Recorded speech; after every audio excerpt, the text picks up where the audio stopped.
Bonjour à tous, ce verre de l'actualité ce vendredi. Protection des droits de l'homme au Tchad, la Commission nationale étend son action aux organisations de la société civile. Un accord de partenariat est en cours de finalisation afin de renforcer la protection des droits humains. Détails suivants. Le Gaulle oriental des personnes vulnérables bénéficie d'une vente subventionnée de denrées alimentaires organisée par l'Office national de sécurité alimentaire à Doba. Cette opération vise à soutenir les ménages défavorisés.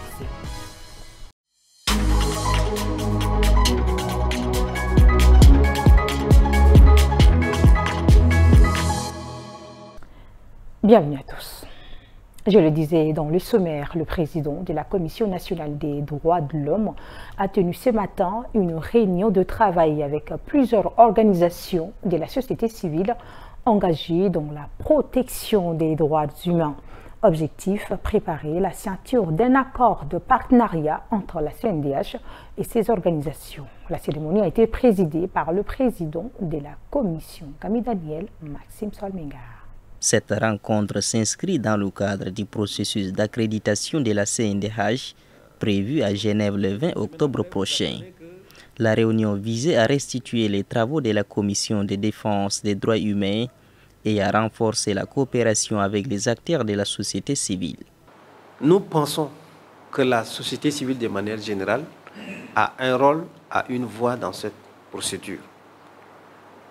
Et sans vous informer, ça serait un peu maladroit et malhonnête d'entendre quelque part que la CNDH est allée pour une accréditation alors que vous n'êtes pas informé. Ce cadre-là nous permet plus d'aller de l'avant et de partager au quotidien tous les efforts que nous pouvons mener ensemble afin de permettre que la situation des droits de l'homme soit un peu améliorée au Tchad. Le processus d'accréditation entamé en mai dernier vise à faire reconnaître officiellement la CNDH à l'échelle internationale. Dans le Logone oriental, une opération de vente subventionnée des vivres a été lancée à Doba. Objectif, soulager les couches les plus vulnérables en cette période de soudure. Cérémonie présidée par le secrétaire général de la province en présence des autorités et des bénéficiaires. Le reportage de notre correspondant sur place à Doba, Touloubé Mailas Djedoné. En tout, 2400 sacs de riz de 25 kg à 6250 francs CFA l'unité. 200 sacs de sucre de 50 kg à 15 000 francs CFA. Et 750 bidons d'huile de 20 litres au même prix. Des tarifs rendus possibles grâce à la subvention de l'État qui prend également en charge une partie des frais de manutention. Avec l'appui du gouverneur, il a été ferme, il a dit à ce que ces vivres soient destinés directement aux vulnérables. Ouais. Et c'est fini. Ouais, on a leur base de données, on a les entités, on a les vraies associations, les vrais groupements, on les a informés et puis on va essayer de les distinguer et de travailler avec eux en bonne collaboration. Ouais, l'histoire de vendre au marché, l'histoire de à ce que un fonctionnaire ou bien le commerçant vienne prendre ça, c'est fini. Ça ne marchera plus ici. Le secrétaire général du Logone oriental, Guiradoum Gardojim, appelle à une distribution juste et ciblée. Mais sur le terrain, des critiques persistent. Certaines personnes vulnérables estiment que ces opérations profitent surtout aux fonctionnaires, aux commerçants et aux proches des responsables, laissant de côté une grande partie des nécessiteux. Autre chose à présent, ce 2 octobre, une réunion s'est tenue au secrétariat général du gouvernement pour présenter GovConnect, une plateforme numérique destinée à transformer l'administration tchadienne. Djekorodom Armel, Bonaventure Alumbaye. Un pas décisif vers la modernisation de l'administration tchadienne, en présence du personnel technique, de la présidence, de la primature et du directeur de l'ADETIC, la plateforme GovConnect a été dévoilée. Cette solution intégrée promet de simplifier la gestion administrative, d'accélérer les prises de décisions, de sécuriser les données sensibles et d'optimiser les ressources tout en réduisant les coûts. Objectif, créer un écosystème cohérent où tous les services gouvernementaux sont interconnectés pour une administration plus efficace et plus transparente. Et pour renforcer la gouvernance de l'administration, bien évidemment, on ne peut pas le faire sans moderniser l'administration publique. Donc c'est ce travail qui est en train en train de se faire, il faut moderniser l'administration publique. Et vous avez suivi beaucoup de projets qui sont en cours au niveau du secrétariat général du gouvernement. Après une démonstration technique, les acteurs concernés ont partagé leurs remarques pour peaufiner ce projet d'envergure. Le ministère de la Santé publique a reçu ce jeudi un important lot d'équipements de la chaîne de froid offert par Africa CDC. Objectif, renforcer la conservation des vaccins et appuyer le gouvernement tchadien dans la lutte contre les maladies. La cérémonie s'est déroulée dans les locaux de la direction des grandes endémies. Reportage comme Daniel Maxime Solmengar. Le don est estimé à plus de 506 millions de francs CFA. Il comprend des réfrigérateurs, glacières, pièces de réchange, conteneurs à vaccins et divers matériels de conservation.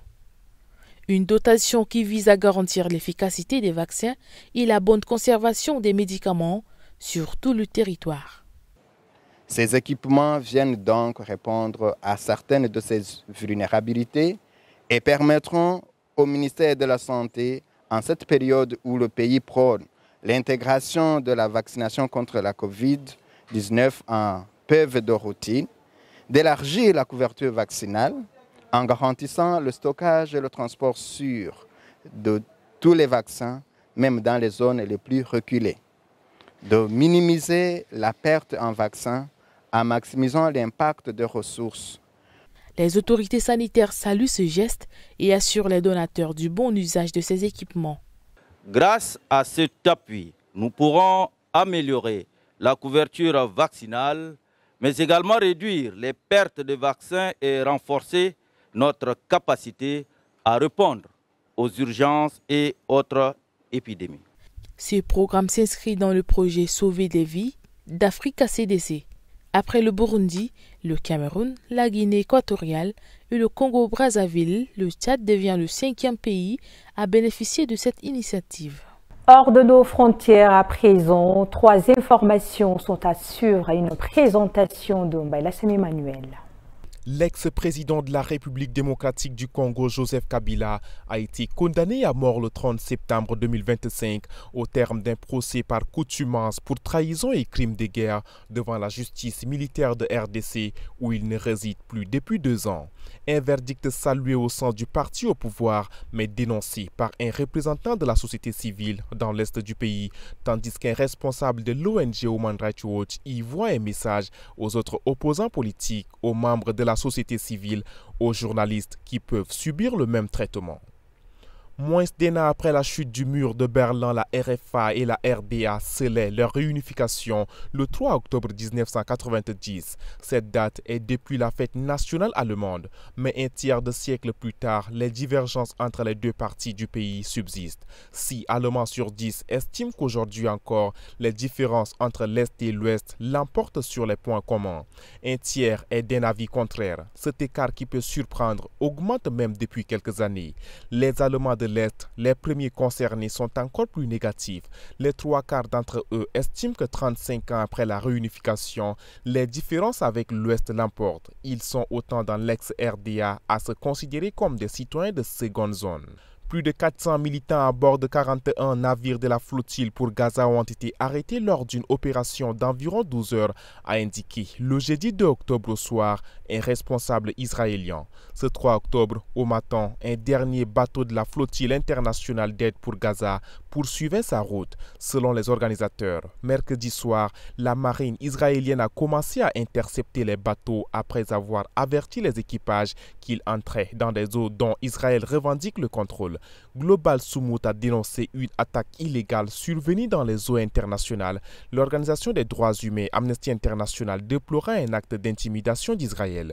11 participants grecs ont entamé une grève de la faim pour protester contre leur détention illégale, selon des organisateurs de la flottille. C'est tout pour cette édition. Mesdames, Messieurs, merci de l'avoir suivi. Cette info, c'est l'information en continu.